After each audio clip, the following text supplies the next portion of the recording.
Bismillahirrahmanirrahim. Assalamualaikum warahmatullahi wabarakatuh. Alhamdulillahi rabbil alamin. Wassalatu wassalamu ala mab'uthi rahmatan lil alamin. Nabiyyina Muhammad wa ala alihi wa sahbihi wa man tabi'ahum bi ihsan ila yaumiddin, amma ba'd. Alhamdulillah, segala puji hanyalah milik Allah Subhanahu wa ta'ala yang masih memberikan hidayah, taufik serta kemudahan hingga dipertemukannya kita kembali di tempat ini, di kedai Kota Beras Sidrap, dalam program Tanya Ayub, Tanya Jawab seputar Islam bersama Ustaz Abu Yusuf Ubaid Bima hafizahullahu ta'ala wa rahimah. Dan alhamdulillah, dengan segala kemudahan dari Allah Subhanahu wa ta'ala, Al-Ustaz telah berada di tengah-tengah kita. Maka mari kita memulai program kita pada pagi hari ini. Baik, sebelum itu, bagi ikhwan yang hadir secara langsung, apabila Anda ingin bertanya, boleh menggunakan mic yang telah disediakan oleh panitia. Dan bagi teman Ayub, boleh mengirimkan pertanyaannya lewat kolom komentar akun media @AbuYusufUbaidBima_official. Baik, kesempatan pertama kami berikan kepada ikhwan yang hadir secara langsung.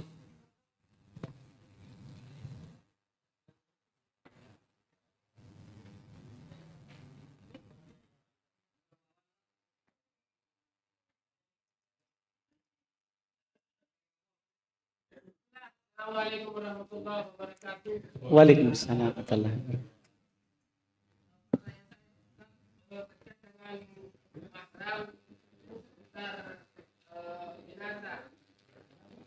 Bolehkah mahram laki-laki memandikan jenazah perempuan yang sudah sangat tua? Artinya sudah sangat tua tersebut, bolehkah mahramnya cucunya kah atau keponakannya, bolehkah ini memandikannya? Yang kedua, bagaimana bila mana seorang laki-laki yang meninggal, yang dia tinggalkan cuma anak perempuan yang dia tinggalkan, tidak punya saudara laki-laki, dan tidak ada sama sekali orang yang mau memandikan pada saat itu, apakah anak perempuan tersebut boleh memandikan anaknya? Karena semuanya sudah terjadi. Bagaimana kalau sudah ternyata tidak boleh? Bagaimana kalau sudah terjadi hal tersebut? Baik. Bismillahirrahmanirrahim. Alhamdulillahirabbil alamin. Wassalatu wassalamu ala Rasulillah wa ala alihi washabihi wa man tabi'ahum bi ihsan ila yaumiddin, amma ba'd. Masalah mandikan jenazah, tentunya kita sudah tahu bersama hukumnya fardu kifayah. Jika sudah ada yang memandikannya, gugur dosa dari yang lain. Kemudian masalah berikutnya, siapa yang memandikan jenazah? Jadi pertanyaan kita itu sebenarnya jawaban memang tidak perlu ditanyakan boleh atau tidak. Karena memang pada dasarnya yang memandikan jenazah itu adalah keluarganya. Ia memiliki ikatan rahim dengannya, itu yang paling utama. Lebih utama daripada orang lain. Allah Subhanahu wa taala berfirman dengan ayat ini yang umum, wa ulul arhami ba'duhum aula bi ba'din. Orang memiliki ikatan rahim, sebagian mereka lebih utama, lebih pantas, lebih didahulukan daripada yang lain dalam memandikan, mensolati, menurunkannya di kuburan. Itu semua yang memiliki hubungan rahim, Pak, yang paling utama. Kalau laki-laki, keluarga rahim laki-laki dengan laki-laki, perempuan memandikan perempuan, disepakati akan bolehnya, tidak ada perselisihan, Pak. Jadi orang yang memiliki hubungan rahim, anaknya memandikan bapaknya, bapaknya memandikan anaknya laki-laki, ibunya memandikan anaknya, anaknya memandikan ibunya perempuan, disepakati, tidak ada silang pendapat bahwa dia lebih utama daripada orang lain. Kenapa? Karena orang yang memiliki hubungan rahim lebih menutup aib mayat daripada orang lain. Lebih menutup aib si mayat daripada orang lain. Dia yang paling utama. Tidak ada itu, baru kita melebar lagi. Yaitu apakah boleh suami memandikan istrinya? Istri memandikan suaminya. Itu kan Bapak bilang tadi yang sudah tua seakan-akan itu tidak boleh kalau masih muda. Kalau suami dengan istri bahkan dinukil kesepakatan, suami boleh memandikan istrinya, Mbak. Karena Nabi SAW telah katakan kepada Aisyah, sekiranya kamu meninggal duluan, saya akan memandikan. Tapi kan Nabi meninggal duluan. Nabi yang meninggal duluan. Iya. Jadi dari ucapan Nabi ini berarti suami boleh memandikan istri. Demikian pula kebalikannya, Pak. Istri boleh memandikan suaminya. Iya, boleh. Anak laki-laki boleh memandikan ibu perempuan, ibunya. Anak perempuan boleh memandikan ayahnya. Kan mahramnya, Pak. Mahramnya. Walaupun belum tua. Mahramnya. Karena mereka inilah asal yang melaksanakan jenazahnya. Orang memiliki hubungan rahim. Iya, nanti selain mahram, iya, baru laki-laki dengan laki-laki, perempuan dengan perempuan. Kalau mahram, tidak apa-apa laki-laki dengan perempuan. Karena mahram kan boleh melihat dari si mayat. Seperti yang dilihat oleh laki-laki dengan laki-laki. Boleh melihat si mayat seperti dilihat oleh perempuan dengan perempuan kalau mahram, Pak. Kalau mahram seperti itu, Pak. Wallahu alam. Tapi pertanyaan berikutnya terkait dengan niat karena Allah. Ini sering sekali saya tanyakan, tapi saya belum pernah dapatkan jawaban yang betul-betul belum. Artinya seperti ini. Bagaimana menyikapi bagaimana maksudnya ini beribadah atau melakukan suatu kebaikan dengan niat karena Allah. Karena biasa kita tanya orang-orang pelaku kemusyrikan, misalnya dia di bawah pohon kah atau ke di pinggir-pinggir danau misalnya umpama menyerahkan satu sesajen, karena kita larang, kenapa dia selalu dia katakan ini juga karena Allah, seperti itu. Jadi yang mana sebenarnya yang maksud beribadah atau melakukan suatu kebaikan karena Allah. Contoh misalnya umpama kalau kita berangkat ke tempat kerja kita atau kita mau menjual, bagaimana meniatkan karena Allahnya ini? Karena selalu orang bertanya, walaupun pelaku kemusyrikan kalau ditanya selalu mengatakan karena Allah juga ini. Terima kasih. Assalamualaikum warahmatullahi wabarakatuh. Baik.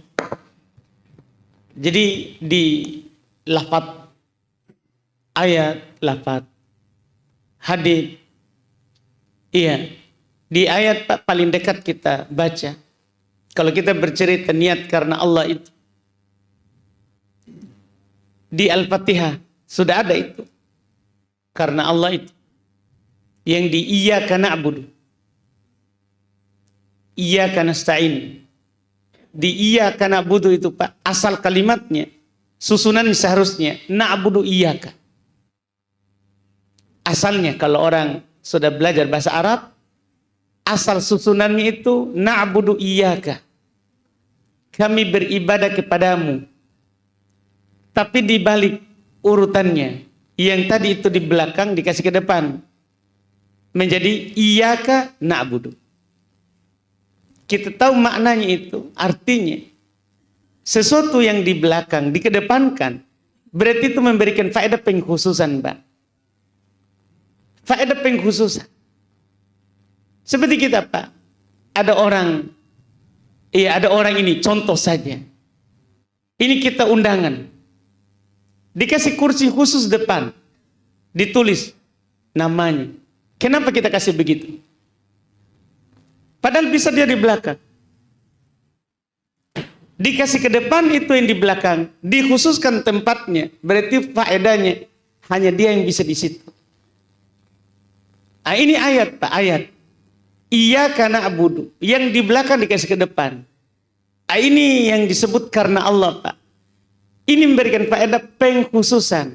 Hanya kamu yang kami sembah, tidak yang lain. Jadi kalau ada orang karena Allah tapi di kuburan, di pohon, berarti tidak paham ayat. Karena belum murni untuk Allah. Itu yang pertama Pak, kalau memang itu yang diinginkan. Tapi sebenarnya orang yang karena Allah itu tidak diterima, karena sebenarnya ada syarat kedua yang tidak dipenuhi Pak. Kalau kita mau mengkaji lebih dalam lagi, karena syarat diterimanya ibadah itu dua. Karena Allah, hatinya tidak ada keinginan kecuali Allah saja. Karena Allah saja. Yang kedua, Nabi pernah lakukan. Nah, orang yang di pohon menyembelih murni karena Allah. Tapi apakah Nabi pernah lakukan di pohon? Jadi sebenarnya ini Pak, bisa melanggar syarat pertama kalau kita katakan orang yang melakukan di pohon itu ikhlas. Tapi sebenarnya tidak mungkin ikhlas. Karena kalau orang ikhlas, di mana saja bisa. Kenapa di pohon? Kenapa harus di sana? Iya, kan begitu. Itu menunjukkan dia tidak karena Allah Pak. Mulutnya itu. Yang bilang karena Allah. Karena orang kalau karena Allah, dia didapati oleh waktu sholat, di mana saja dia akan sholat. Dia mau berkurban. Kalau karena Allah, di mana saja dia potong, tidak ada masalah. Tidak mungkin dia pergi mengkhususkan itu pohon. Tidak perlu dia khususkan itu sungai. Tidak perlu dia khususkan itu laut. Kalau memang karena Allah. Ketika dia lakukan itu, harus di situ, berarti ada sesuatu itu.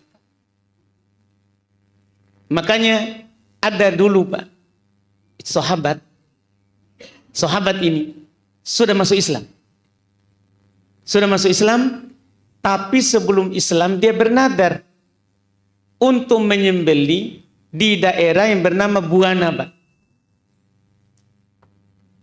Dia bertanya kepada Nabi, ini setelah Islam, apakah saya penuhi itu nadarku? Apakah saya penuhi itu nadarku? Di daerah situ. Maka Nabi bertanya dulu kepadanya, jangan sampai kenapa dikhususkan itu daerah. Karena orang bernadar kan lillah. Apakah kalau orang bernadar karena Allah, langsung kita bilang, ini ikhlas? Belum tentu Pak. Ketika mengkhususkan sebuah tempat, Nabi bertanya dulu, apakah di tempat itu ada berhala? Karena walaupun karena Allah, kalau ada berhala, tidak mungkin itu. Jadi Nabi bertanya, apakah di tempat itu ada berhala? Orang-orang bilang tidak. Apakah Nabi langsung bilang sembelih? Tidak. Nabi bilang, apakah di tempat itu ada perayaan dari perayaan musyrik? Karena kenapa di Buana? Nah bisa di tempat lain. Apakah ada perayaan dari perayaan jahiliyah? Tidak. Ketika jawabannya tidak ada semua itu, maka kata Nabi, aufi binadri, penuhi nadarmu. Jadi harus bebas dari itu tadi Pak. Baru orang lillah. Itu kalau mau hanya bahas syarat pertama. Ditambah lagi lah syarat kedua tadi yang kami singgung. Belum tentu kalau kita bilang lillah, langsung kita bilang ikhlas, diterima. Belum tentu Pak. Iya. Harus juga Nabi pernah lakukan. Ini kalau kita mau meluas sedikit. Tapi kalau kita mau bertanya gimana itu lillah? Lillah itu ya batagi bihi wajah Allah. Kamu hanya mengharapkan dengan amalanmu itu wajah Allah. Tidak ada yang lain. Bukan karena mau dilihat.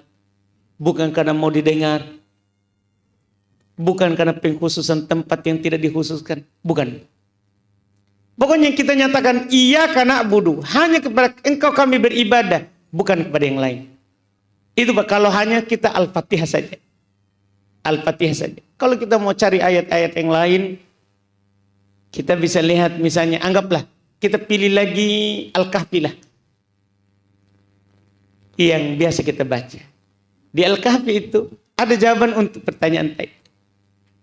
Faman kana yarju liqa'a rabbi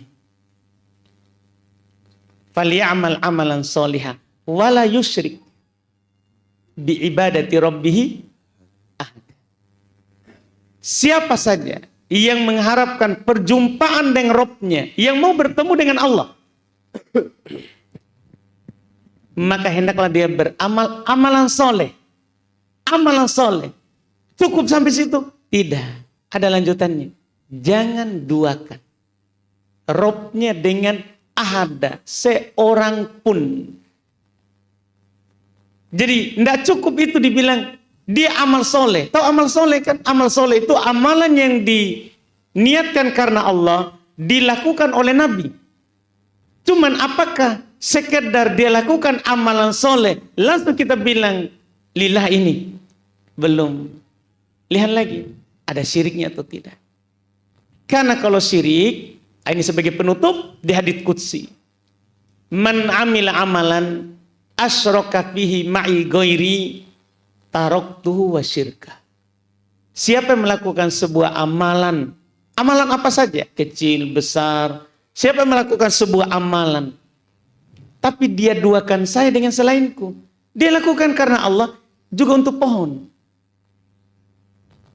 Dia habis panen, dia keluarkan zakat panennya untuk Allah, tapi juga ada sedekah alam.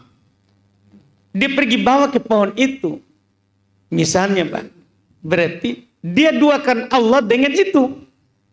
Apa kata Allah? Taraktuhu wa syirka. Saya tinggalkan dia dan syiriknya. Ditinggalkan. Berarti ini menunjukkan bukan karena Allah.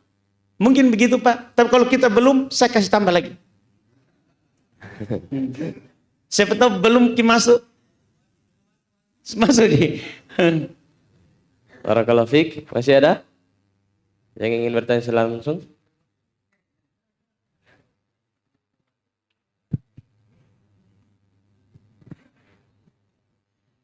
Assalamualaikum warahmatullahi wabarakatuh. Waalaikumsalam. Saya ingin bertanya Ustaz. Kemarin saya ada di YouTube, saya baca tentang hukum membaca Al-Quran di kuburan, yaitu ada dua pendapat itu Ustaz. Ada yang membolehkan dengan ada yang tidak. Ya, dengan dasar saya ada dalam kitab Al-Inayatul Talibin itu yang membolehkan, tetapi ada juga yang tidak membolehkan, seperti fatwa Saleh Al-Utsaimin dengan Arkanul Islam yang kalau saya Saleh itu Ustaz. Nah, di sini saya bingung juga Ustaz. Tapi masing-masing punya dalil. Nah, itu saya tanyakan kepada Ustaz. Itu yang pertama. Kemudian yang kedua, tentang sesudah salat biasanya orang itu mengusap wajahnya. Nah, ya itu ya. Ini biasa juga bingung apakah ada dalilnya begitu Ustaz. Baik. Untuk yang pertama dulu Pak. Membaca Quran di kuburan. Membaca Quran di kuburan. Yang pertama sekali, karena kita ada perbedaan pendapat yang kita baca. Kalau ada perbedaan yang kita baca, jika kita mau memang murni ingin mengetahui yang benar, maka cara pertama, siapapun yang dapat khilaf, yang dapat ada perbedaan pendapat dalam masalah apapun, maka kita sudah ada cara untuk menyelesaikannya. Karena tidak boleh tidak, pasti akan terjadi yang namanya perbedaan pendapat. Karena perbedaan tingkatan ilmu, perbedaan bacaan, perbedaan pemahaman, kecerdasan, pasti beda-beda. Perbedaan alat yang dipakai untuk memahami, sehingga beda dalam pendalilan dan yang mau difatwakan. Tapi kita alhamdulillah, syariat ini syariat yang sempurna. Pertama, yang perlu kita perhatikan, selama orang yang berdalil itu pakai Quran, hadits, bukan pakai pendapat ulama saja, maka kita yakini tidak mungkin beda. Ini hanya sekedar khilaf lafzi, perbedaan dalam melafadzkan. Karena ketika itu dari Allah, tidak mungkin berbeda. Iya, tidak mungkin berbeda. Karena Allah telah katakan, walau kana min indi ghairillahi lawajadu fihi ikhtilafan katsir. Seandainya itu dari selain Allah, pasti kita akan mendapatkan perbedaan yang banyak. Tapi ini Quran dari Allah, hadis dari Allah, yang menciptakan juga akal kita dari adalah Allah, maka tidak akan ada perbedaan. Karena sumbernya satu. Itu dulu, Pak. Jadi kapan tadi kita melihat dalilnya? Apakah sama-sama Quran atau hadis atau bagaimana? Itu dulu yang kita pastikan. Kalau perbedaannya antara Quran dan pendapat, Quran yang kita ambil, Pak. Kalau perbedaan antara hadis dan pendapat saja, hadis kita ambil, Pak. Kenapa bisa begitu? Karena Allah Subhanahu wa taala berfirman, fa in tanaza'tum fi syai' farudduhu ilallahi wa rasul. Jika kalian berselisih dalam sebuah masalah, kembalikan kepada Allah dan Rasulnya, tidak ada yang lain. Tidak boleh kita kembalikan. Tapi Imam Ghazali bilang begini, tidak bisa begitu, dia bukan nabi, dia tidak dapat wahyu. Kita memuliakannya karena dia ulama, bukan kita memuliakannya terus kita mengambil semua yang dia ngomong. Tidak, kalau dia punya dalil kita ambil. Imam Malik saja, Pak, madhab Imam Malik yang madhab terkenal, belum bilang semua bisa diambil ucapannya dan bisa ditolak kecuali pemilik kuburan ini Nabi. Itu yang tidak bisa ditolak, Pak. Itu yang harusnya. Itu tadi dulu sebelum kita berkelahi di boleh atau tidak. Iya, diboleh atau tidak membaca Quran di kuburan. Orang yang mengatakan tidak boleh, Pak, yang mengatakan tidak boleh baca Quran di kuburan, karena tidak ada satupun penukilan. Itu bisa dipastikan, Pak. Tidak ada satupun penukilan dari Nabi bahwa Nabi membaca Quran di kuburan.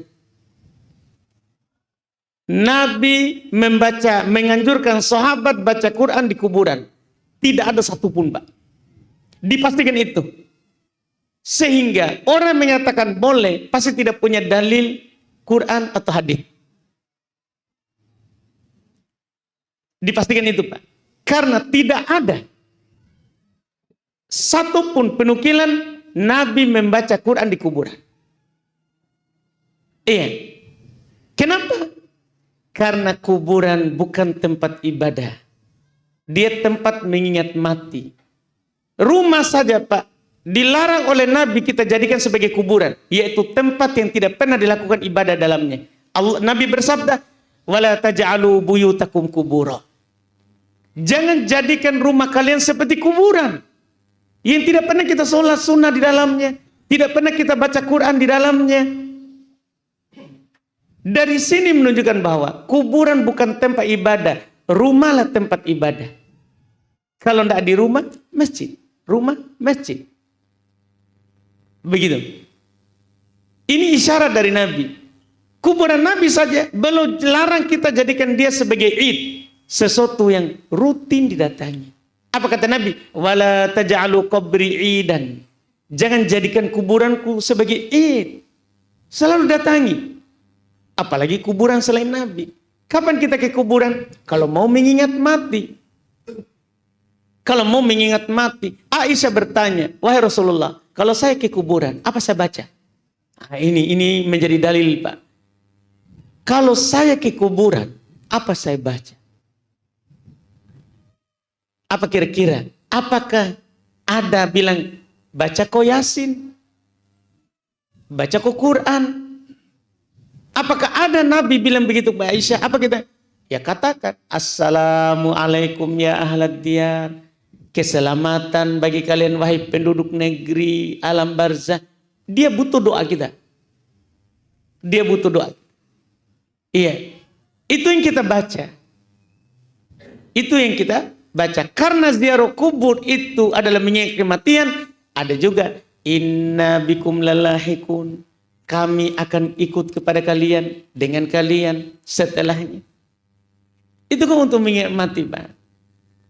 Semua terkait dengan kuburan tidak ada penukilan dari Nabi, tidak dari sahabat yang mereka ke kuburan baca Quran. Sehingga pendapat yang satu itu kita tidak terima, Pak. Disebabkan karena tidak punya dalil. Tidak diragukan. Quran baik.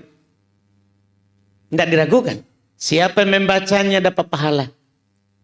Tapi ini kan baca Quran ibadah. Tidak cukup baik. Tidak cukup ikhlas. Harus apakah memang tempatnya di situ Nabi pernah lakukan? Atau kalau Nabi tidak lakukan, pernah nggak dianjurkan, diwasiatkan? Nah tidak ada, Pak. Maka sekali lagi kita baca dua pendapat itu. Pendapat yang mengatakan tidak lebih jelas, Pak, dari pendapat yang mengatakan boleh. Wallahu a'lam. Barakallahu fiik. Ya. Masih ada Bapak tadi, Pak? Oh, mau kita tambahin itu? Oh, baik, Pak. Sedikit, Pak, dah. Sebentar yang satu lagi.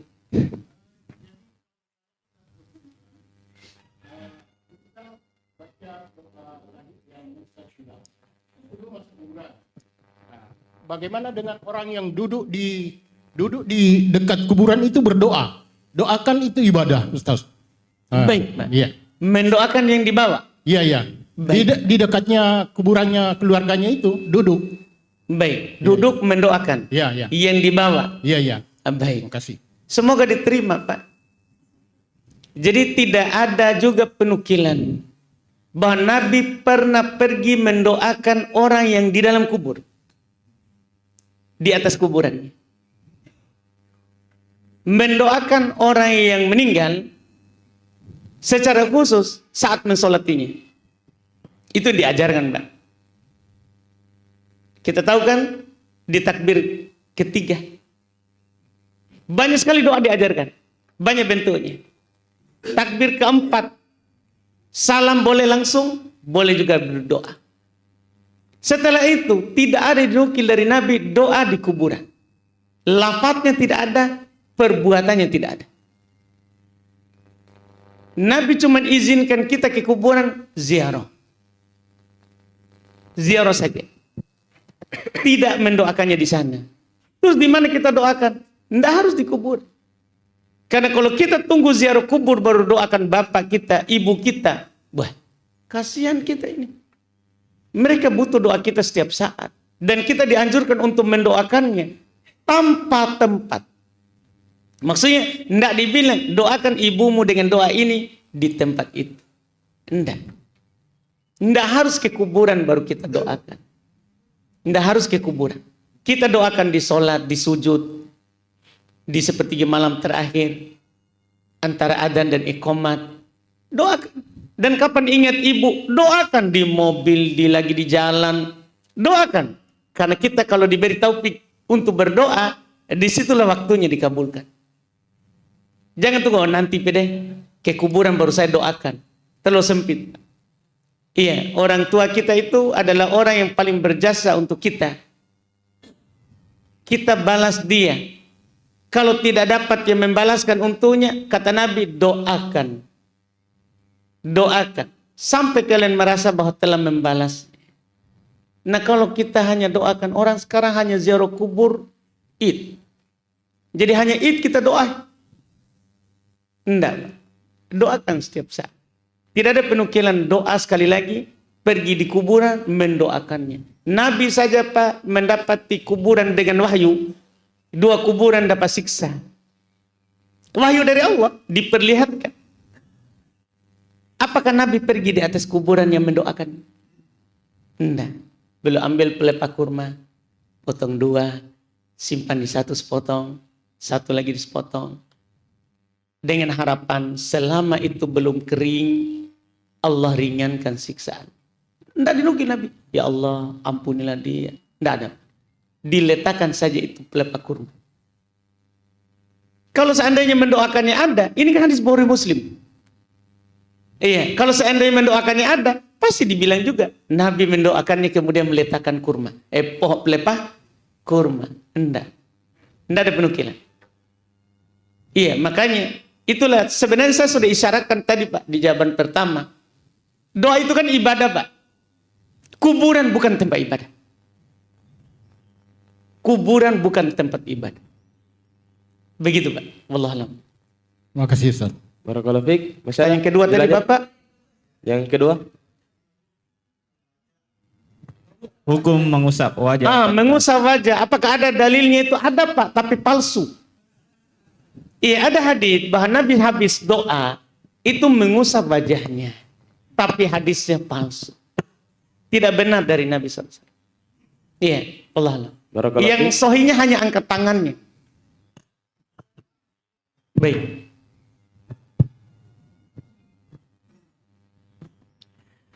Saya tambahkan itu masalah kalau maksudnya mayat sudah dikuburkan, kan biasanya itu kita itu biasa mendoakan, ya, apakah baca talqin atau bisa baca seperti memberikan ceramah, ya, itulah Ustaz. Baik, kalau talqin itu sebelum meninggal.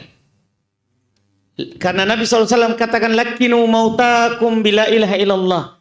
Talqinkan orang yang akan meninggal dari kalian dengan la ilaha illallah, supaya siap masuk di hadits. Siapa yang akhir ucapannya adalah la ilaha illallah masuk surga. Begitu Pak. Tidak ditalkin dengan la ilaha illallah setelah dia meninggal. Beda alam maki. Beda alam. Itu alasan pertama. Alasan kedua, karena mereka bilang cocok beda alam, tapi kan dia dengar Jaki. Dia dengar apa yang kita ngomong. Kita saja yang dia tidak dengar apa yang dia rasakan. Kita tidak dengar. Jin dan manusia. Semua yang lain dengar. Kalau orang di dalam kubur disiksa, berteriak, didengar oleh segala sesuatu kecuali kita. Kalau kita dengar kita akan pingsan, tidak bisa ke jalan di bumi ini, takut hidup. Iya, jadi dia anggaplah, mereka kan bilang, kan dia dengar kalau kita talqin. Betul, tapi kan sudah lewat masa taklif. Lewat masa beban syariat yang dia lakukan. Kan beban syariat ini selama kita hidup, ini syariat. Apa yang kita lakukan selama kita hidup, itulah yang berguna. Itulah yang berguna. Yang kita lakukan setelah meninggal tidak mungkin berguna. Orang di kuburan minta dikembalikan supaya amal soleh. Dia minta dikembalikan. Kalau seandainya bisa dia talqin setelah meninggal, ngapain minta dikembalikan? Kita tulis saja wasiat. Nah, selalu kau ke kuburanku, talqinku. Karena talqinmu itu berguna bagi saya. Nah. Tidak berguna lagi talqin setelah dia meninggal. Walaupun dia dengar, anggaplah, walaupun dia dengar, tidak berguna lagi. Karena orang di kuburan minta supaya kembali untuk beramal. Yang menunjukkan di alam kubur, tidak ada lagi amalan yang bisa dilakukan. Kita mau bukti kalau dia minta dikembalikan, ada di surat yang paling bagus. Banyak sebenarnya ayatnya, tapi ya kalau kita mau yang lebih jelas itu ada di Al-Fajr ya. Wah, ngeri juga kita Pak ya. Iya. Di surah Fatir lebih nampak. Di surah Fatir yang langsung menjelaskan teriakan penghuni kubur. Wahum yastarihuna fiha. Mereka di alam kubur berteriak di dalamnya. Rabbana akhrijna. Wahai Rabb kami, keluarkan kami. Keluarkan kami. Na'mal solihan. Untuk beramal soleh. Jadi dia minta dikeluarkan. Tidak ada lagi, tidak bisa dilakukan di situ, Pak. Jadi tidak ada gunanya lagi kita talqin. Kalau talqin, Pak. Kalau mendoakannya, ini betul berguna, Pak. Doa kita. Doanya kita berguna untuk yang meninggal. Buktinya, ya kita kalau di sholat jenazah. Apa kata Nabi? Idza shallaitum alal janazah fa akhlisu lahu du'a. Jika kalian mensolati jenazah, ikhlaskan untuknya doa. Karena itu berguna untuknya. Ketika di kuburan, sudah ditutup kuburannya. Nabi pernah katakan, mintakan ampun untuk saudara kalian. Sesungguhnya dia sekarang ditanya, mintakan ampun, doakan. Boleh, Pak. Kalau ceramah, bisa untuk mengingatkan orang meminta ampun. Iya, memberikan nasihat kepada yang ditinggal mati, supaya tidak meraung-raung, tidak merobek baju, memukul pipi, mencakar rambut. Kalau ada kejadian seperti itu, boleh kita nasihati kuburan. Kalau tidak ada kejadian semuanya tenang, boleh hanya kita ingatkan untuk memintakan ampun untuk yang meninggal. Karena itu Nabi ingatkan di kuburan. Bisa, Pak? Wallahualam. Kalau talqin tidak. Barakallahu fiik. Masih ada? Satu penanya langsung, terus kami baca penanyaan yang masuk. Bapak dulu yang di belakang. Tapi Pak Ustadz, saya lanjut kembali yang masalah mayit tadi Pak Ustadz. Di saat disolatkan di ini mayit, kan ada takbir 1 sampai ke 4 itu kan doa semua Pak Ustadz. Biasanya di masyarakat kita di sini, entah mungkin yang masyarakat luar juga mungkin sama, itu setelah sholat jenazah, itu berdoa lagi. Doanya kalau saya tidak salah dengar, hampir sama dengan yang dibaca dengan waktu sholat jenazah tadi Pak Ustadz. Apakah ini dibolehkan? Kalau misalnya dibolehkan, ya bisa kan enggak berulang-ulang dibaca terus sampai betul-betul diampuni dosanya si mayat Pak Ustadz. Baik. Ya, kalau ini kan kita selalu, terus terang Pak, saya sudah menulis buku semua tentang jenazah. Maksudnya jadi darinya sakit sampainya dikuburkan.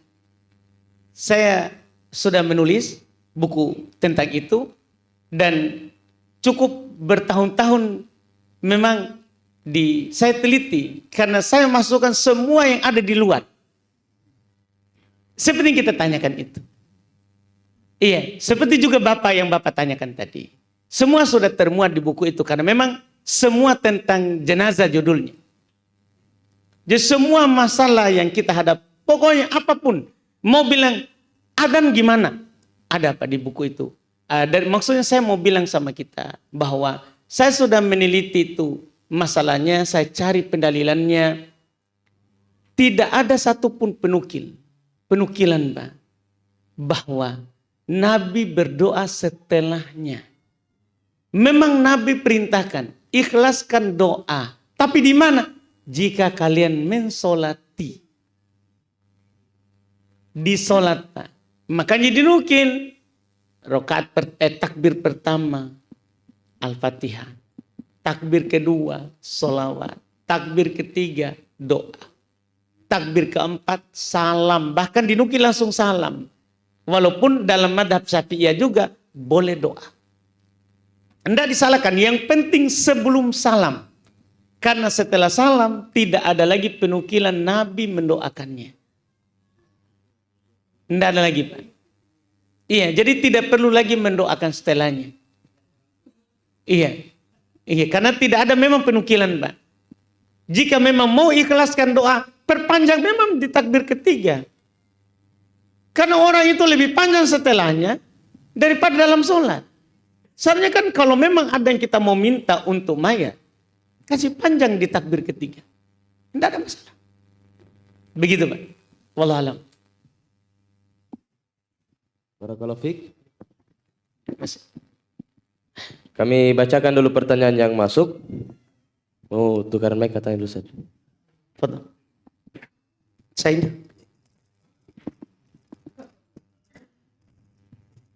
Apa bedanya? Baik, alhamdulillah. Alhamdulillah. Kami bacakan dulu pertanyaan yang masuk. Bismillah, izin tanya Ustaz. Apa hukum meminjamkan uang plus perjanjian kerjasama bagi hasil pertanian dengan syarat modal awal sampai panen juga dibagi dua. Jadi nanti hutang dibayar sesuai dan panen bagi hasil juga. Ini akad utang, pinjam atau akad bagi hasil? Itu dijelaskan dulu. Kalau akad bagi hasil, boleh. Tapi ada pinjam. Karena kalau ada dibilang akad pinjam, baru dari pinjam itu nanti dihaluskan dengan bagi hasil. Bukan bagi hasil ini riba. Riba qard. Riba qard. Karena kalau bagi hasil, tidak ada dibilang akad pinjam. Sini modal tak. Taruh di sawahku. Nanti kita bagi hasil. Bagi pemodal 50, bagi yang pengelola 50. Atau 40, 60, 70, 30. Itu dibilang bagi hasil. Tidak ada dibilang utang. Pinjam. Kapan bilang pinjam baru bagi hasil? Riba itu. Tidak boleh ada dua akad dalam satu transaksi. Tentukan dulu, bagi hasil atau pinjam. Tidak bisa dua akad. Iya. Kenapa tidak bisa? Bahaya ini, Pak. Ketika kita bilang akad pinjam, gimana kalau rugi? Musibah alam, kasihan yang pengelola, yang punya sawah, harus bayar utang. Harus bayar utang. Dolim terhadap yang punya sawah. Tidak bisa kita pastikan hasil panen di sidrap ini pasti berhasil. Siapa yang tahu ada musibah alam? Kita tidak harap. Iya. Ada angin, ada banjir, ada lalat, belalang, macam-macam. Tidak bisa kita pastikan.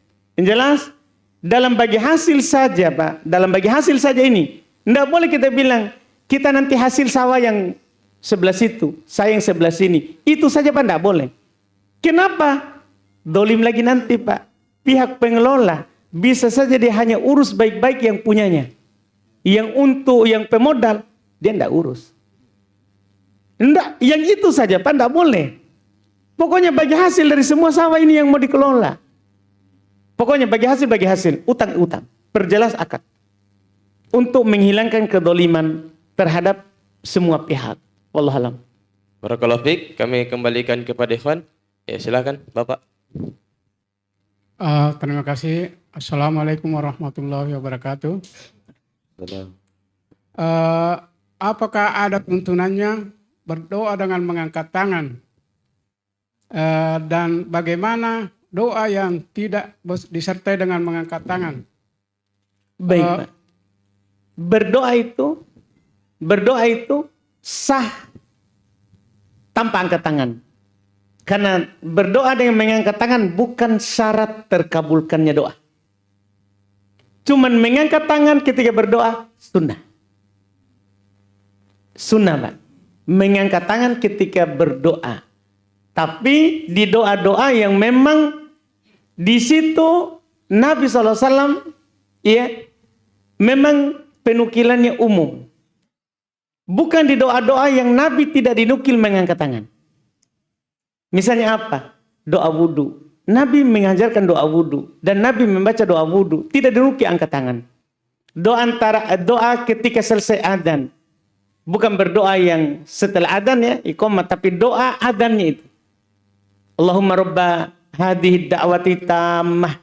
Nabi tidak angkat tangan. Kita tidak angkat tangan. Tapi kalau doa masalah, doa ada yang kita minta, sunnah angkat tangan. Sunnah kita mengangkat tangan. Karena berdasarkan hadits Nabi SAW, innallaha yastahyi Ayyarudda man yarfa'u yadaihi ilaihi sifra. Allah itu malu untuk mengembalikan kosong orang yang mengangkat tangan, berdoa mengangkat tangan kepadanya tanpa dikabulkan, tanpa dikembalikan, tanpa diberi apa yang dia minta. Berarti dianjurkan untuk mengangkat tangan, kecuali pada tempat-tempat yang Nabi tidak angkat tangan. Seperti doa istisqa misalnya. Doa minta hujan. Ketika keluar di lapangan, Nabi angkat tangan. Ketika keluar di lapangan, Nabi angkat tangan. Sholat istisqa. Tapi ketika belum lagi khutbah Jumat, datang orang meminta untuk didoakan hujan, Nabi tidak angkat tangan, beliau hanya angkat jari, telunjuk. Karena di saat khutbah, kalau berdoa tidak angkat tangan. Tidak angkat tangan. Paling tidak berisyarat dengan jari telunjuk. Itu sudah cukup. Iya, wallahualam.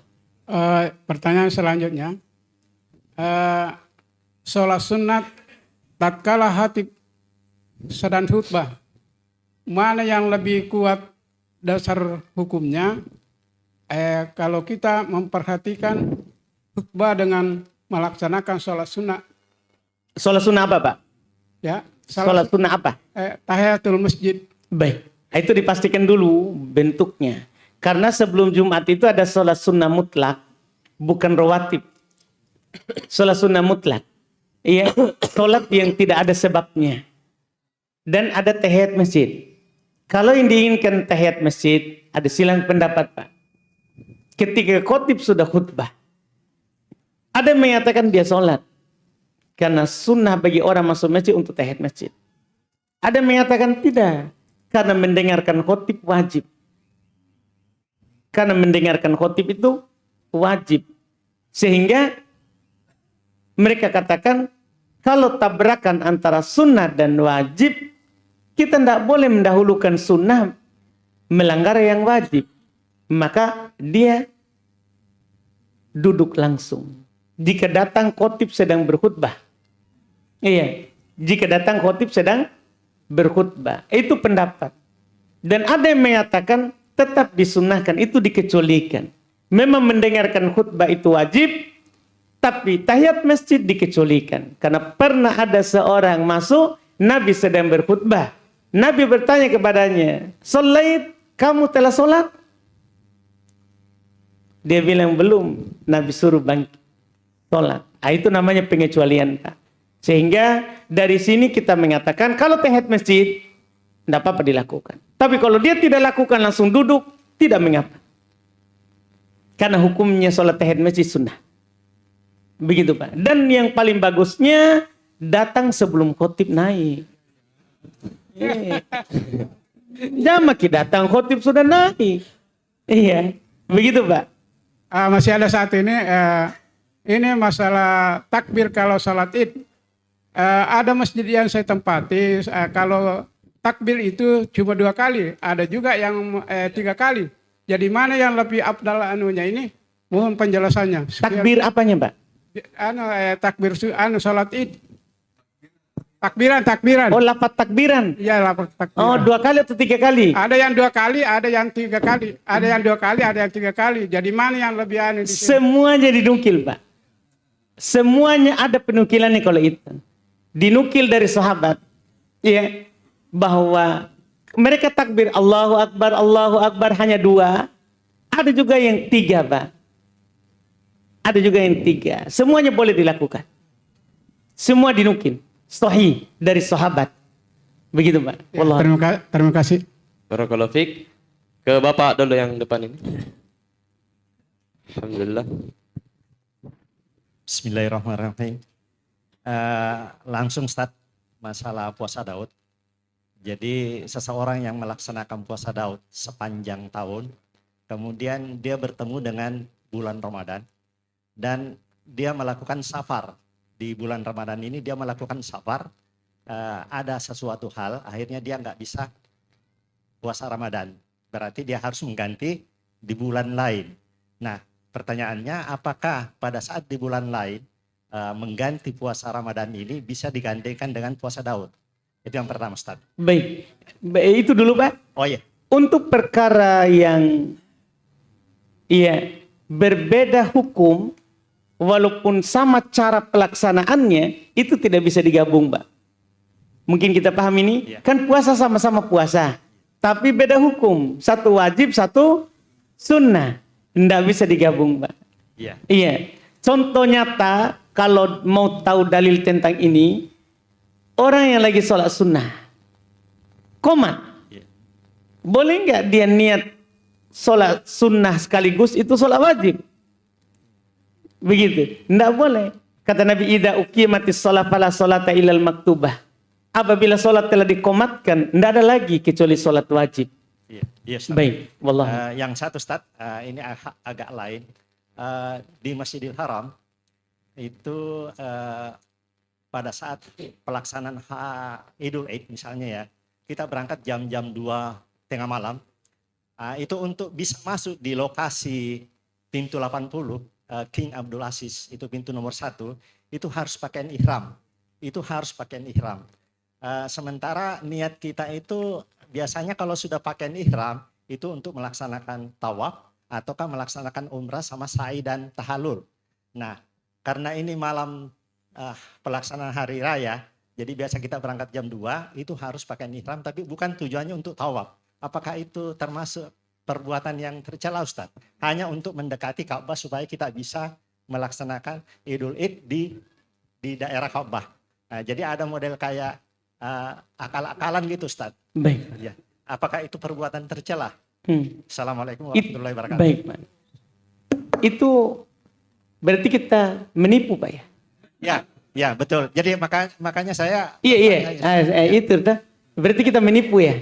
Apa hukum menipu di tempat di sidrap? Dan memang saya lihat... Itu dulu kita jawab, tak? Iya. Apa hukum menipu di sidrap? Iya. Berarti tidak diperbolehkan. Begitu, Pak. Kan masa kita pergi juga menipu di haram? Kan tidak cocok, Pak. Toh? Kalau di haram kita menipu, apalagi di sidrap. Berarti ini sebenarnya mengganjal di hati, Ustaz. Iya. Mengganjal di hati. Tidak boleh, Pak. Kalau di sana itu sekitar jam 2 subuh, itu memang sudah tidak bisa masuk di areal yang tidak Jadi, diinginkan. intinya ini, Pak, bisa masuk atau tidak. Intinya ini, bahwa kita harus pahami, Nabi SAW bersabda, al-muslim ala syurutihim. Seorang muslim itu selalu pegang syarat. Syarat daripada pemerintah Saudi untuk masuk di pelataran Ka'bah harus orang yang sedang berumroh, bukan orang yang sedang berpura-pura umroh. Kan begitu, Pak? Itu aturan, Pak. Al-muslim ala syurutihim. Seorang muslim di atas syarat. Kalaupun umroh, kalaupun wajib saja kita ke situ, tidak boleh kita menipu. Tidak boleh. Apalagi hal yang bukan kewajiban. Iya, bukan kewajiban. Begitu, Pak. Tidak boleh. Iya, jangan ikuti orang-orang yang tidak tahu hukum. Iya. Barakallahu fiik. Masih ada? Ya. Satu penanya langsung baru kami bacakan pertanyaan yang masuk. Assalamualaikum warahmatullahi wabarakatuh. Ustaz, ada dua pertanyaan saya hari ini. Yang pertama, ketika sholat Jumat, Ustaz, seperti diketahui ketika khotib sudah naik mimbar, tidak boleh ada lagi ucapan atau apapun ya. Tapi masalahnya seperti seandainya kita baru datang, baru di luar, khotib sudah mulai, tapi di luar itu masih ada anak-anak atau mungkin siapa masih ribut. Apakah kita masih boleh mengingatkan untuk berhenti atau mengingatkan apa, Ustaz? Posisi belum duduk, belum masuk masjid gitu. Ustaz. Kitanya? Baik. Pertama, itu yang kita bilang tadi itu sudah benar begitu. Ya. Bahkan siapa yang bilang ke orang yang ribut, diam, maka dia telah lalai. Sehingga tidak ada, Pak, jawabannya tidak boleh kita lakukan itu. Walaupun kita duduk, khotib sedang khutbah. Itu tugasnya khotib, Pak. Tugasnya khotib itu. Sebenarnya khotiblah yang kasih tahu. Anak-anak tolong jangan ribut, baru lanjut khutbah. Itu yang masalah juga. Kadang khotib tidak tahu kalau dia tugasnya itu. Iya, supaya orang bukan dia yang menegur. Nah lalai nanti, kasihan Jumatnya. Kan khotib diizinkan ngomong. Seharusnya khotib yang punya fikih itu. Dia yang bilang, tolong anak-anak, jangan ribut. Dia yang ngomong. Seharusnya Pak. Iya. Adapun kita tidak boleh. Kecuali kita orang yang tidak wajib Jumat. Boleh. Biar Iya. posisi masih di luar, masih kayak di parkiran apa di luar di halaman begitu. Enggak Pak. Kalau khotib sedang khutbah, jangan dilakukan. Walaupun di parkiran. Tapi anak-anak tidak ribut di parkir ya. Ribut ya. Iya. Kita tidak lakukan Pak. Yang kedua Ustadz, ini tentang bab waris Ustadz. Biasanya kadang dari beberapa anak itu ada satu anak yang biasa dekat sama orang tuanya. Sehingga orang tua itu kayak menginginkan anaknya itu selalu tinggal. Sampai menikah juga tinggal sama orang tuanya ya. Sampai ada ucapan, jangan pergi nanti rumah, di sini saja rumah. Orang tua tinggalin nanti saja. Nah masalahnya ketika setelah meninggal orang tua itu kan ada pembagian waris Ustadz. Nah kebiasaannya itu karena sudah ada ucapan dari orang tua untuk tinggal di situ, nanti rumahnya ini buat kamu. Ini bagaimana Ustadz? Baik. Sedangkan yang lain kan tidak mengurusi orang tua seperti begitu. Baik Pak. Jadi pertama warisan itu bukan dilihat dari kita urus atau tidak. Bukan Pak. Kita tinggal di rumah itu atau tidak. Kita serumah dengan orang tua atau tidak. Warisan itu tidak Pak. Tidak melihat ke situ. Tidak melihat ke situ. Kemudian masalah pesan orang tua tadi itu namanya hibah Pak. Hibah itu ada syaratnya. Pemberian orang tua. Kalau dia bilang ini punya kamu, dia kasih saat hidup dan diambil saat hidup, itu hibah Pak. Boleh. Yang penting yang lain juga dikasih. Yang lain dibalikan juga rumah. Dibangunkan rumah. Sehingga yang sini dia bilang, kalau kamu yang ini saja. Pemberian saat hidup dan diambil saat hidup disebut hibah. Tapi kalau dia bilang, nah ini rumah. Untuk kamu kalau saya meninggal. Kalau saya meninggal. Ini bukan hibah Pak. Jangan sampai kita masukkan ini di hibah. Ini wasiat. Wasiat tidak berlaku untuk ahli waris. La wasiat ahli waris. Kata Nabi, tidak ada wasiat untuk ahli waris. Jadi wasiatnya batal Pak untuk ahli waris. Iya. Jadi sehingga rumah itu jadi warisan. Jadi warisan. Masalah karena dia tinggal di orang tua, dia yang mengurusnya, ya terima kasih banyak. Terima kasih banyak. Karena ketika Allah Subhanahu wa taala membagi warisan sesuai dengan jatah masing-masing, tidak dipandang siapa yang mengurus. Yang penting dia masuk dalam ahli waris, dia dapat warisan. Kenapa bisa begitu? Allah ingatkan orang tua. Iya, orang-orang yang membagi warisan, kenapa ada jatah orang tua? Kenapa ada jatah anak? Kenapa ada jatah istri? Istri, kenapa ada jatah suami? Allah ingatkan di ayat warisan ini Pak. Abaukum di An-Nisa 11. Abaukum wa abanaukum la tadaruna ayyuhum aqrabu lakum naf'a. Bapak-bapak kalian yang menjadi pewaris kalian. Anak-anak kalian yang menjadi pewaris kalian. Kalian tidak tahu siapa di antara mereka yang lebih dekat manfaatnya untuk kalian. Kalian tidak tahu. Jangan sampai kecondongan hatimu, kamu dolim. Ternyata bukan yang tinggal sama kita yang lebih bermanfaat. Justru yang bermanfaat yang tinggal jauh. Bisa saja yang tinggal jauh ketika dapat, langsung dia bangunkan masih untuk orang tuanya. Sementara yang tinggal dekat, bisa saja dia perbaiki perlakuannya supaya dapat. Kan macam-macam orang Pak, kita enggak. Makanya Allah katakan, kalian tidak tahu mana yang lebih bermanfaat untuk kalian ini dari ahli waris. Makanya bagi saja sesuai dengan pembagian. Wallahualam. Barakallahu fiik. Kami bacakan dulu pertanyaan yang masuk. Afwan Ustaz, apa manfaat dan keutamaan salat witir? Masya Allah. Manfaat dan keutamaan dari sholat witir. Sholat witir itu adalah sholat tentunya disepakati akan disyariatkannya. Itu mau dulu kita bicarakan. Dan kita punya prinsip, punya koedah. Supaya kita tidak selalu cari apa hikmah, apa keutamaan. Supaya tidak selalu begitu. Kan capek begitu. Karena kadang kalau kita tahu keutamaan, malah kita nanti tidak ikhlas. Kita mengejar keutamaannya saja. Kan begini Pak, kadang orang itu kalau pergi ke umroh, maka hilang kemiskinan. Akhirnya niat umroh supaya tidak miskin. Salah kita. Itu kadang cari keutamaan itu membuat orang salah niat. Maka kalau saya pribadi biasanya lebih bagus kita fokus kepada kita paham betul, kita yakin. Jika Allah perintahkan, pasti kebaikan murni untuk kita. Kalau ada capeknya, ada letihnya, itu tidak sebanding dengan kebaikan yang kita akan dapatkan. Ini witir, Allah perintahkan. Nabi perintahkan. Nabi perintahkan. Pasti kebaikan murni untuk kita. Begitu saja. Begitu saja. Itu lebih bagus. Iya, murni kebaikan untuk kita. Makanya Nabi berwasiat untuk melakukan witir. Karena murni kebaikan. Nabi sendiri tidak meninggalkan witir saat mukim dan safar. Menunjukkan dia kebaikan murni. Itu punya keutamaan.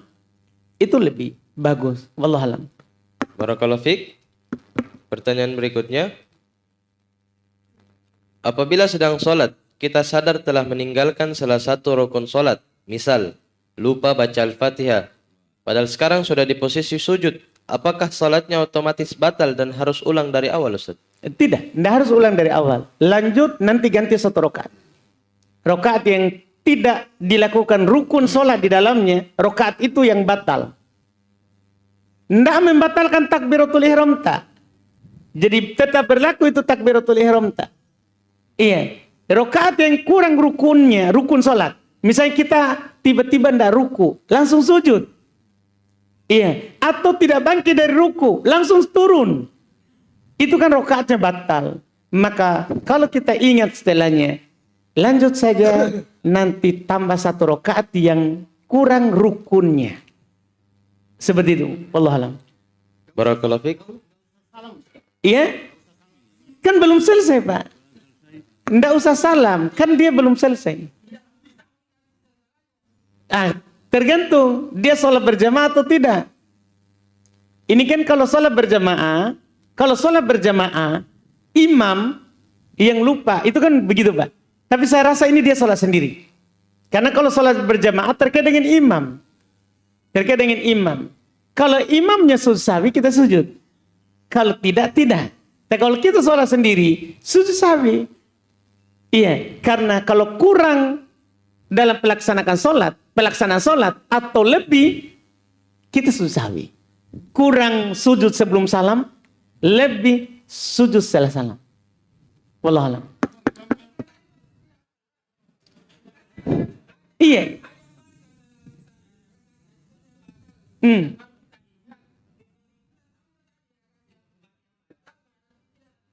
Kurang Pak. Dia tidak baca Al-Fatihah.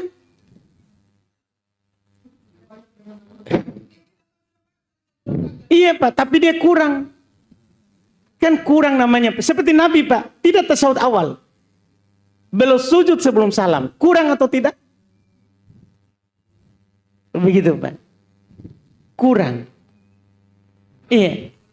Iya? Atau belum paham?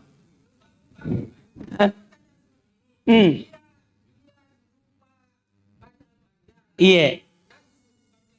Iya. Lanjut. Iya. Bukan Pak, kurang tadi karena dia tidak baca Al-Fatihah. Itu kan yang ditambah itu Pak tidak dihitung Mi. Iya. Yang dihitung Pak. Iya, jadi ada kejadian juga ini Pak. Kalau menambah menambah Pak. Jadi Nabi pernah sholat duhur atau asar, dinukil di Bukhari Muslim. 2 rakaat salam. 2 rakaat salam. Sampai beliau sudah berbalik, bersandar di tembok masjid. Sampai ada mengatakan, Rasulullah, engkau lupa atau sholat telah dikurangi.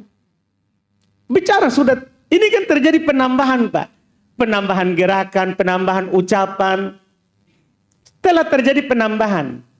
Iya, maka ketika diyakinkan bahwa memang sholat beliau hanya lakukan 2, langsung beliau bangun. Dengan para sahabat, tambah 2 rakaat, sujud sahwi setelah salam. Karena sudah ada penambahan. Sebelum melakukan tambahan itu. Tadi ada pengurangan. Sebelum kita lakukan itu penambahan. Begitu Pak. Ahmad Mini. Barakallahu fiik. Ya, silakan. Silakan Pak, itu berdua. Sampita dulu, sampita dulu. Sampita dulu ya.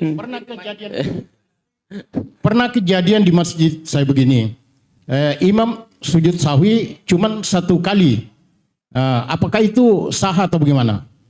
Tidak Pak, tidak sesuai sunnah. Pas sajadatain dinukil dari Nabi.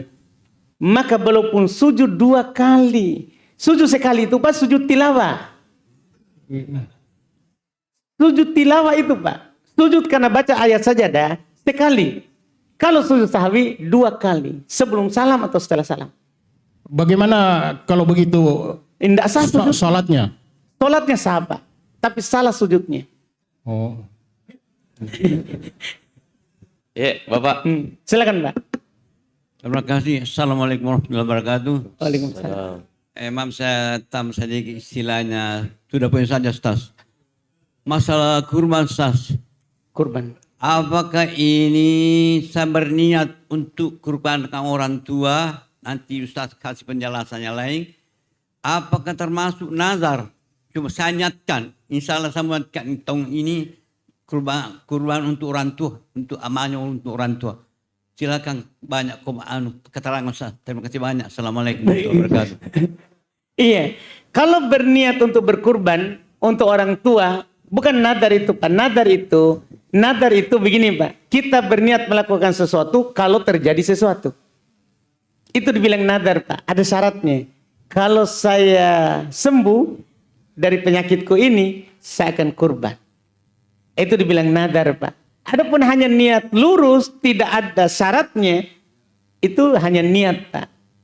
Bagus itu, alhamdulillah. Tapi jangan hanya niat untuk orang tua Pak. Kita yang berniat kurban, ikutkan orang tua. Begitu Pak, bagusnya. Seperti Nabi, belum berkurban, ikutkan semua orang di rumahnya. Gitu Pak, yang hidup ataupun yang meninggal. Allah alam. Sudah berpindah Pak ya. Kasih dulu sekali Pak, sekali Pak. Lanjut dulu. Masih ada samar-samar menurut saya ini Ustaz. Begini, saya niatkan yang saya pernah dengan kita atas nama niatkan untuk kedua orang tua, bapak dan ibu. Itu saya mau perjelas Ustaz. Bagaimana? Atas nama tak Pak? Iya. Kita yang berniat atas nama tak. Kita yang niat masukkan ibu bapak.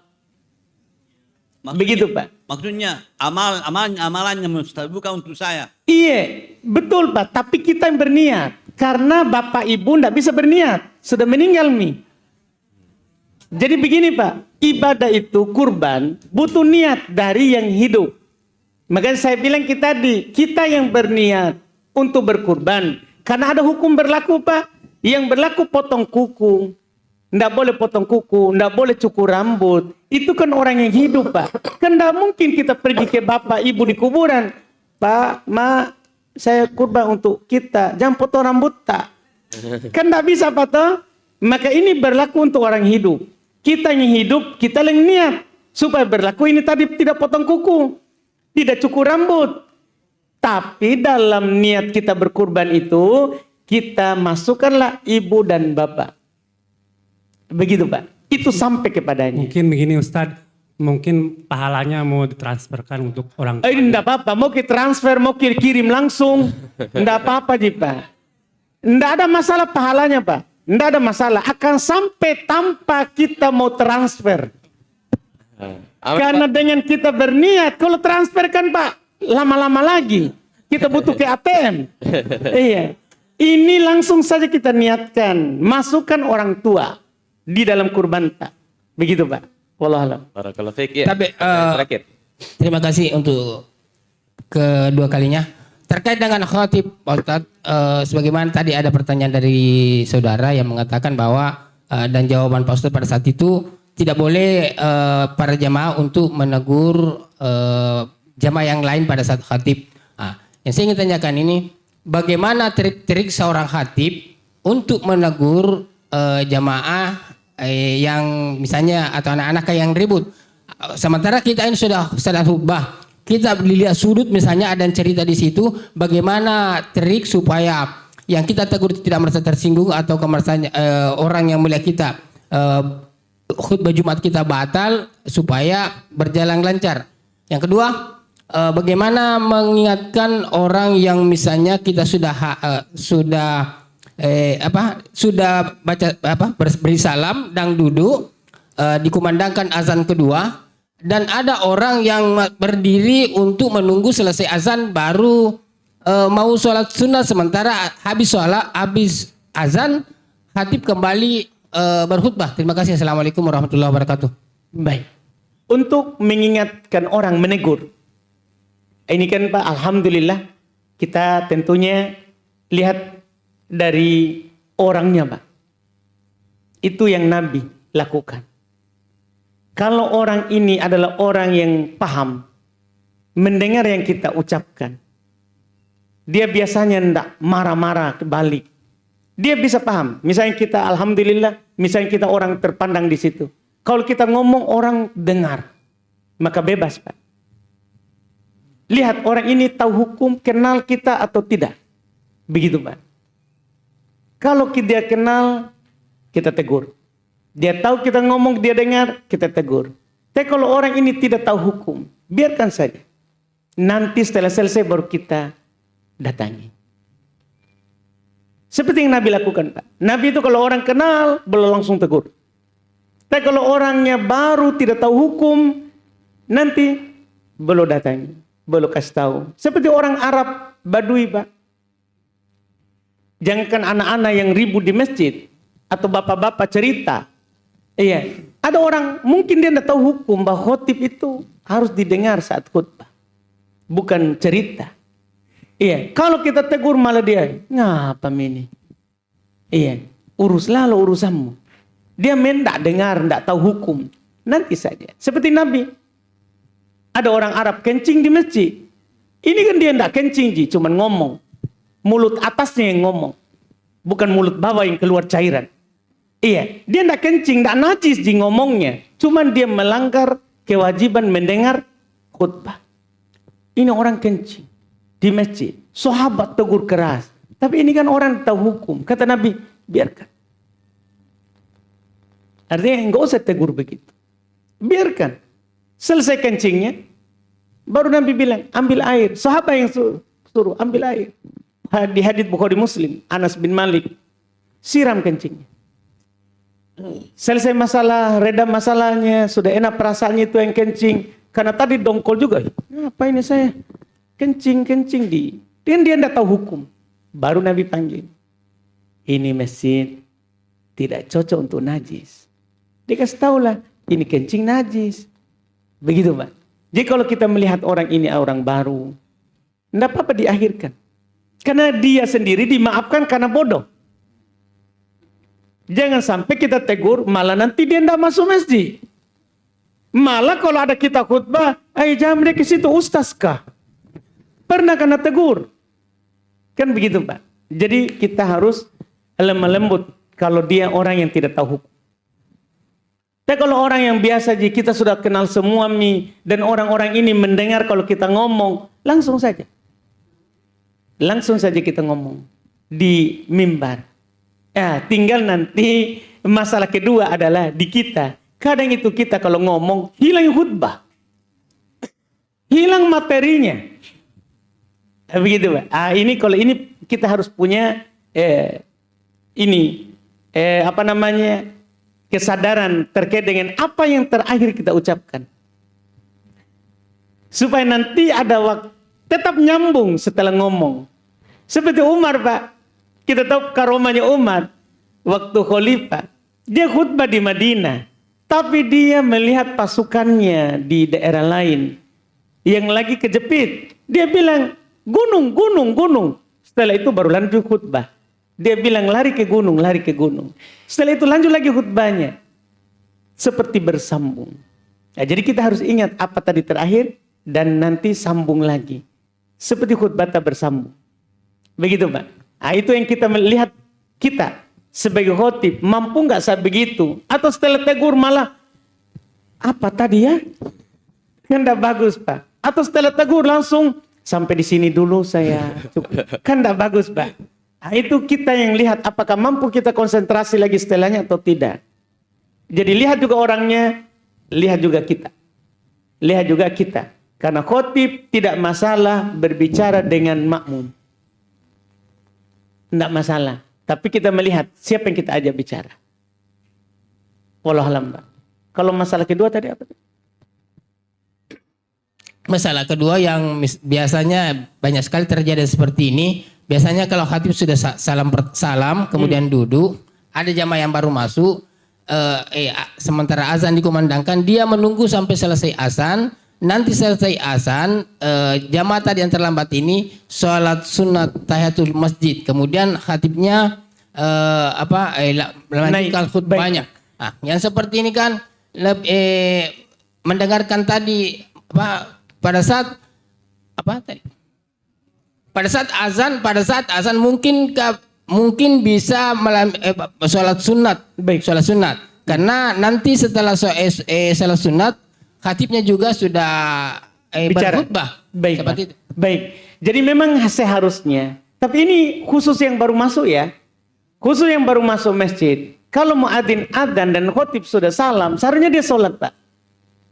Karena di sekarang ini tidak tabrak antara wajib dengan wajib, antara wajib dengan sunnah. Ini antara sunnah dengan sunnah. Menjawab adzan sunnah. Sholat tahiyat masjid sunnah. Dan sunnah tahiyat masjid lebih daripada sholat sunat menjawab adzan. Seharusnya langsung dia sholat.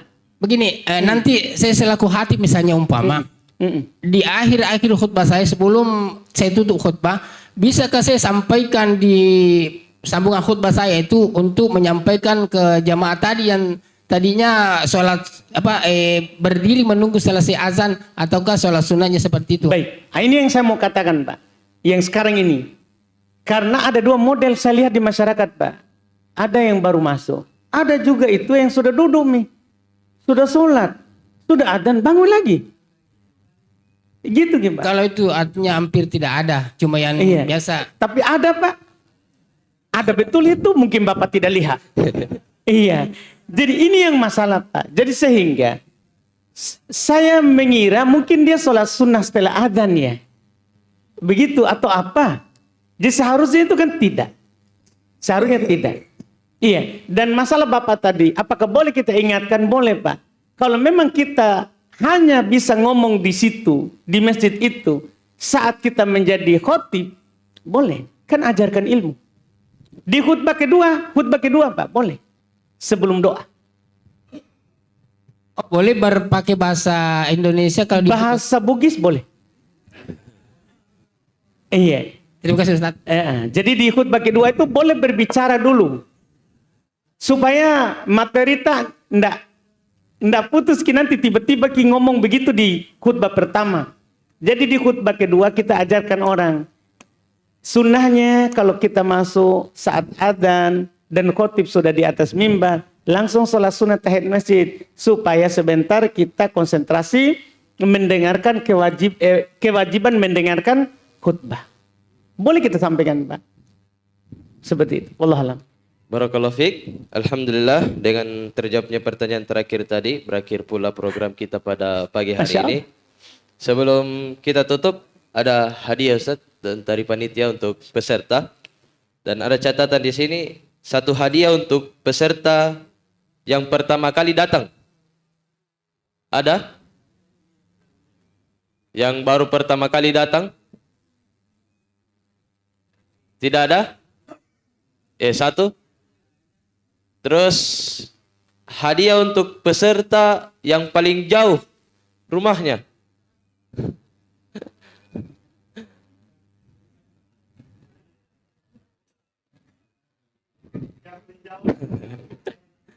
Bapak yang depan.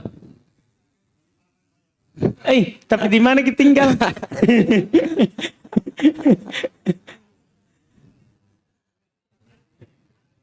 Baik.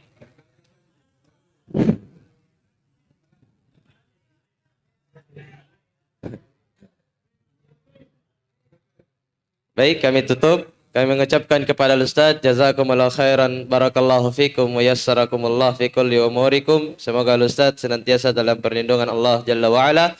Dan kami memohon maaf kepada teman-teman yang belum sempat kami bacakan pertanyaannya. Kami tutup. Subhanakallahumma wa bihamdik, asyhadu an la ilaha illa anta astaghfiruka wa atubu ilaik. Assalamualaikum warahmatullahi wabarakatuh.